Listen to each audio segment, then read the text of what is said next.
Registered करवाया। उसके बाद में मैंने कहा इनको घर घर जोड़ते हैं, घर घर जा करके हमने इसको जोड़ करके जब हमारा ये कार्य जारी रहा था, हम वो सब वहाँ रैलावा के अंदर थे, उसमें हमारी सभा थी, तो उन्होंने देखा कि ये संगठन मजबूत होता जा रहा है, तो इसको क्यों ना हमारे को इसका फायदा हो। राजनीति आदमी है, फायदा तो उठाएंगे। उन्होंने घोषणा किया कि भैया मैं फौजियों के लिए जमीन भी देने के लिए तैयार हूँ, मैं सब कुछ देने के लिए तैयार हूँ, मैं उनके लिए पैसे भी 15-20-30 लाख रुपये हम देने के लिए तैयार हैं, आप आए और अपना एस्टिमेट दिया है। हम तहसील के 50-60 आदमी वहाँ पे गए थे, जाकर उन्होंने बताया साहब आपका बहुत बहुत धन्यवाद, आपने बिना कहे घोषणा करके आ गए हैं।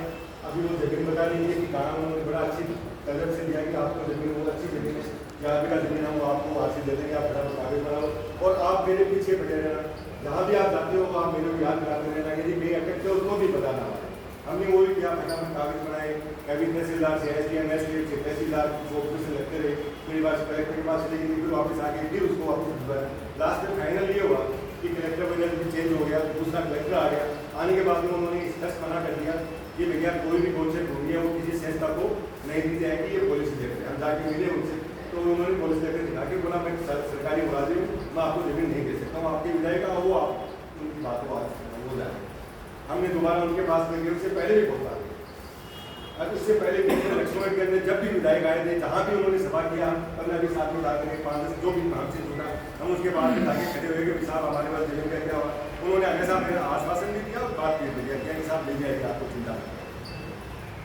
अभी वो जब मना कर दिया तो हमने उनके पास में जाकर के उनको बताया कि साहब ऐसे नहीं कहानी है।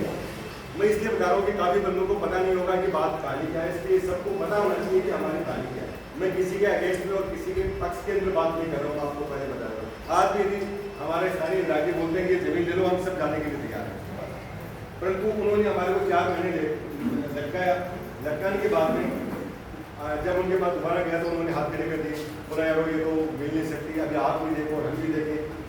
जब मैंने कहा सर हम तो बोलिए आदमी हम कहाँ देख पाएंगे, तो बोला ठीक है आपको हम गस्सू दिला दें। जबकि मेरे बहुत से साथी थे वो गस्सू से उनके ऊपर एग्री भी नहीं थे, परंतु मैंने उनको कैसे तैसे करके एग्री किया, चलो यार गस्सू के अंदर भी मिल जाती है, जो दूर है कोई बात नहीं, कुछ गस्सू में मिल जाए तो भी ठीक है। वहाँ पे कहीं शहीद स्मारक के लिए जगह कितनी हुई है, हमने जाकर के उनको बोला वहाँ पे गोभी का जमीन है, हम गस्सू के सरपंच से मिले, उन्होंने बोला NOC दे देंगे। NOC के लिए हमने 5-7 दिन चक्कर लगाए।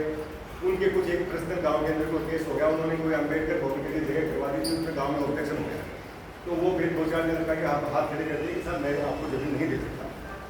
तो हमने उनको ये भी बोला कि आपके यदि कोई हमारे जमीन देने में कोई ऑब्जेक्शन कर रहा है गाँव का बंदा, हम 5-7-10 बंदे जितने भी उनको मनाएंगे, आप हमारे को बता दीजिए कि करना क्या है। तो उन्होंने वो नाम उनको हमें बताया, अब वो किसकी वजह से क्यों किया वो जाने। फिर हम साहब के पास में गए, तो उस दिन खीरवा आने वाले थे, अनफॉर्चुनेटली खीरवा में कुछ अपने एक्स मोदी की डेथ हो गई थी, तो उन्होंने रीणु का प्रोग्राम था तो रीणु में चले गए। रीणु हम 40-50 बंदे थे, हमने वहाँ पे उनको जितेंद्र साहब हमारे जो बीच के अंदर है, नियोजन साहब भी थे, उनको बोला था कि साहब आप ऐसा कहता समाज का उनके बाद